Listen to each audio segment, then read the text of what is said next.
Hello everyone. Today we will study how a ball of cell, that is morula, is get converted into an embryo, genes responsible for establishment of body axis. Three body axes: basic, X, Y and Z, anterior posterior axis, dorsal ventral axis and left and right axis. During establishment of or initiation of body axis starts during late morula stage. When a sphere starts get converting into a blastocyst, then body axis formation start. First axis that form is anterior posterior axis. This is blastocyst. This is cell mass है ना, inner cell mass. This inner cell mass get converted into bilaminar germ disc.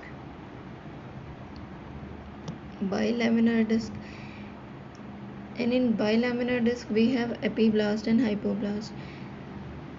In future cranial end region, cells of hypoblast get converted or specialized form specialized endoderm, that is anterior visceral endoderm, that is AVE. This is epiblast, hypoblast. At future cranial end, cells of hypoblast get converted into AVE, that is anterior visceral endoderm.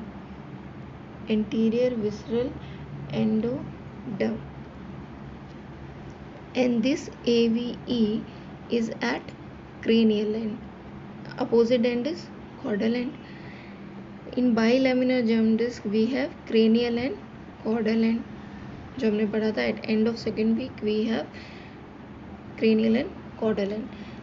This AVE is responsible for formation of head formation. It expresses genes which are essential for head formation.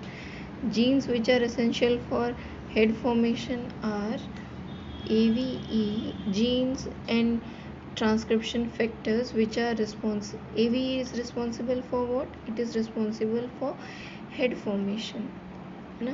It releases OTX2, L1, M1, HES, X1, cerebrus.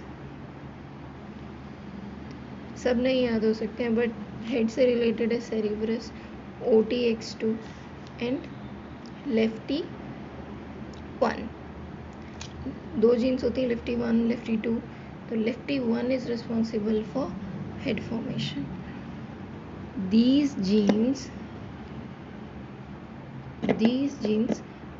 inhibit nodal activity. And in this, if nodal activity is inhibit, तो ये head formation होगा इस particular region के अंदर. Now in absence of cerebrus, if cerebrus and lefty 1 are absent, then nodal expression is there, then nodal gene express.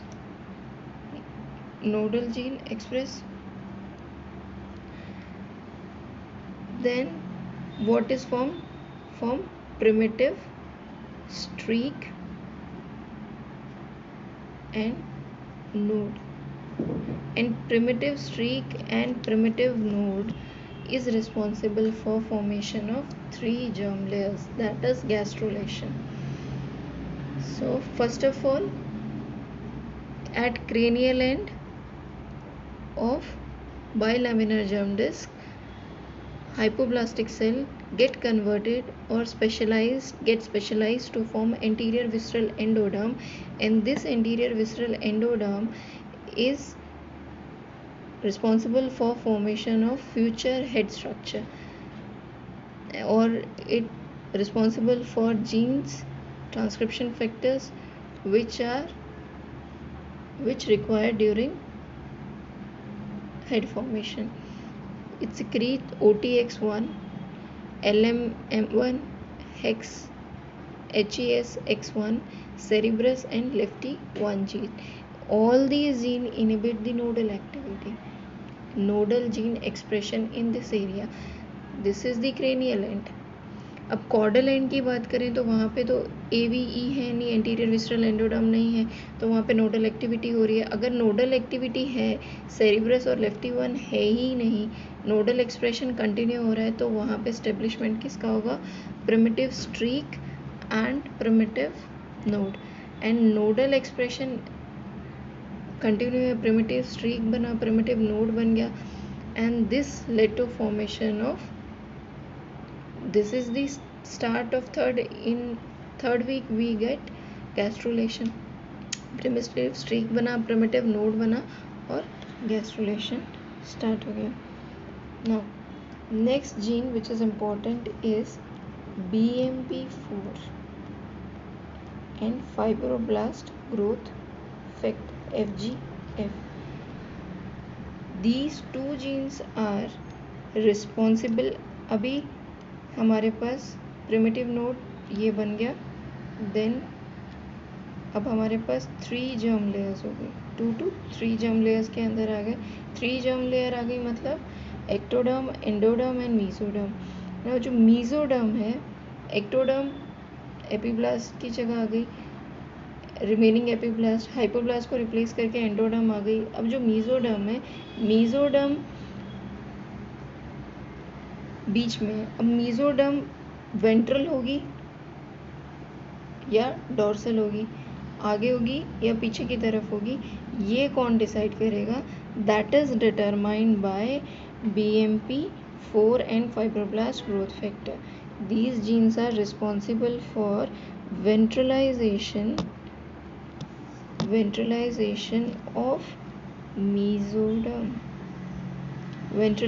of mesoderm. BMP4 and fibroblast growth factor is responsible for ventralization of the mesoderm. Ventrally, that is intermediate mesoderm, and ventralization में क्या बना हमारे पास? intermediate mesoderm and lateral plate mesoderm. Ventrally ये ventral structures बनाए, intermediate mesoderm, kidney formation, lateral plate mesoderm, body wall mesoderm, बाद में पढ़ेंगे आगे. तो BMP4 and fibroblast growth factor is responsible for ventralization. But सब कुछ तो वेंट्रलाइज नहीं कर सकते, कुछ तो डोर्सल भी तो 3 लेयर होना चाहिए ना. सब मेसोडर्म वेंट्रली नहीं होगी, कुछ मेसोडर्म डोर्सल होगी. तो डोर्सली क्या होगा? Nodal gene decrease BMP4 and fibroblast growth factor in dorsal region, and that mesoderm and nodal genes are responsible for dorsalization of mesoderm. So by AVE we get cranial and caudal ends, and after formation of 3 layers, BMP4 and nodal expressions are responsible for ventralization and dorsalization of mesoderm. Then ventral and dorsal axis is formed. Nodal gene down regulate BMP4 in the cranial end, and express node dorsalization of mesoderm करेगा by secretion of caudal Cordin,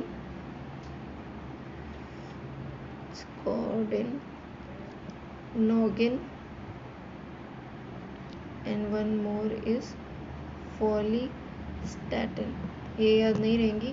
basic इतना याद रखना है कि ventralization of mesoderm is done by BMP4 and fibroblast growth factor, and dorsalization is done by nodal expression, and nodal gene down regulate BMP4 and secrete follistatin, cordin, and noggin. Therefore, cranial mesoderm is dorsalized and they form notochord, somite, and somatomeres.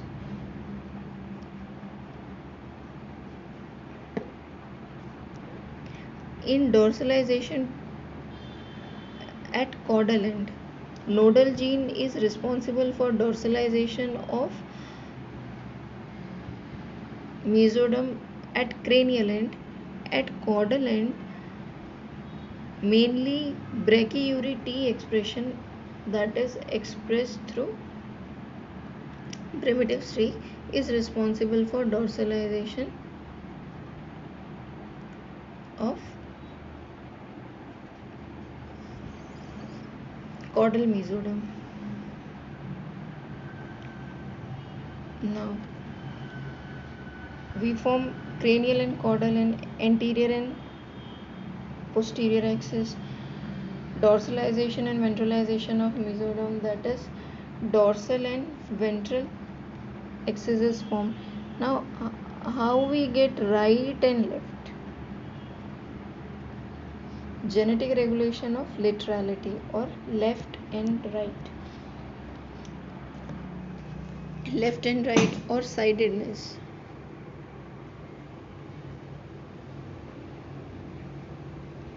Sidedness is established early in the development. Similarly, जब dorsalization, ventralization हो रहा है तभी.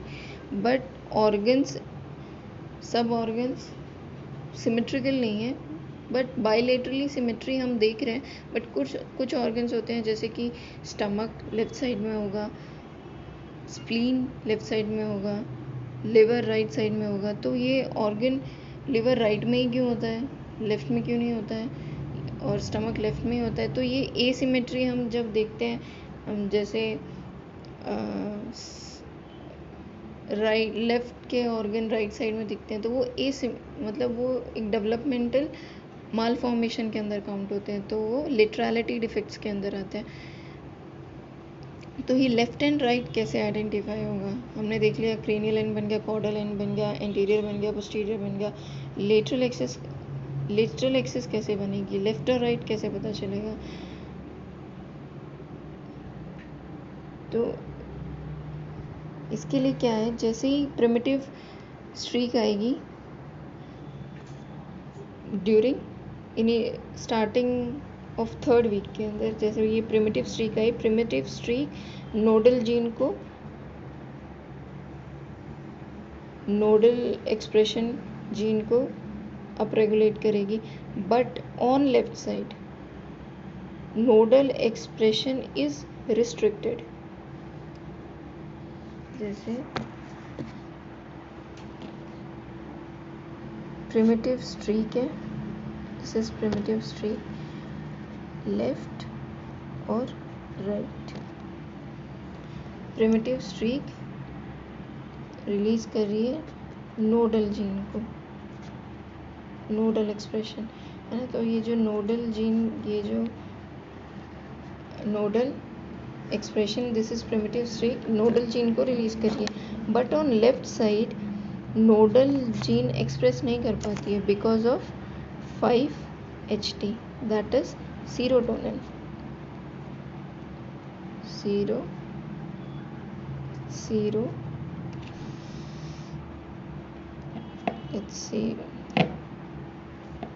Serotonin. On left side, on future left side, 5-HT, that is the serotonin, down regulates the nodal expression. 5-HT on left side down regulates nodal expression and activate serotonin. Activate किसको करेगा? gene that is MAD3. Activate MAD3 and this down regulate nodal expression. तो on left side nodal gene expression is restricted. Midline के अंदर जो jeans होती हैं, midline जो structures midline के अंदर आ रहे हैं, तो उनके लिए जो मिडलाइन फॉर्मेशन के लिए जो जीन्स रिस्पॉन्सिबल होती है वो basically sonic jeans,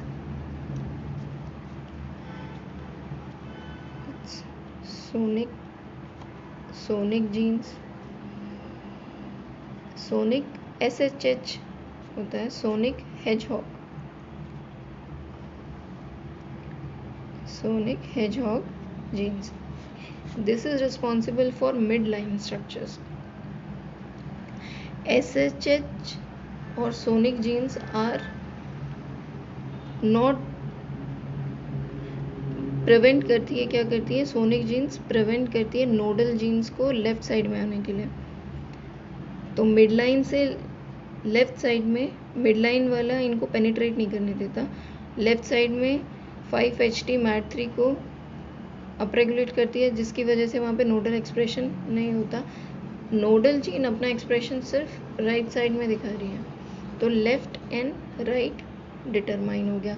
right side के लिए जो जीन रिस्पॉन्सिबल है that is snail, but clearly अभी कुछ कह नहीं सकते. राइट साइड में के लिए जो जीन रिस्पॉन्सिबल जिसको मान रहे हैं that is snail gene. Left side के लिए पूरा ये है, this is primitive streak, nodal gene. अब लेफ्ट साइड में क्या होगा?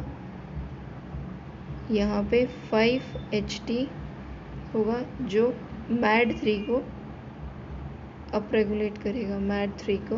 और MAD3 PIT-X2 को करेगा अपरेगुलेट और लेफ्टी 2 को करेगा, है ना. PIT-X2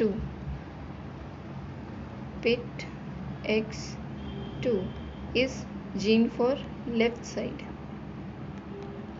बेसिकली सीरोटोनिन की वजह से वहाँ पे एक कास्केड जनरेट होता है जो नोडल एक्सप्रेशन को प्रिवेंट कर देता है. PIT-X2 is homeobox gene considered as master gene of left side. Right side के लिए स्नेल, है ना. Snail is responsible for right side. Now if gene is expressed ectopically, that is right की जगह लेफ्ट में, लेफ्ट की जगह right में एक्सप्रेशन होता है, then this led to abnormal expression that are termed as laterality defects, including situs inversus, dextrocardia.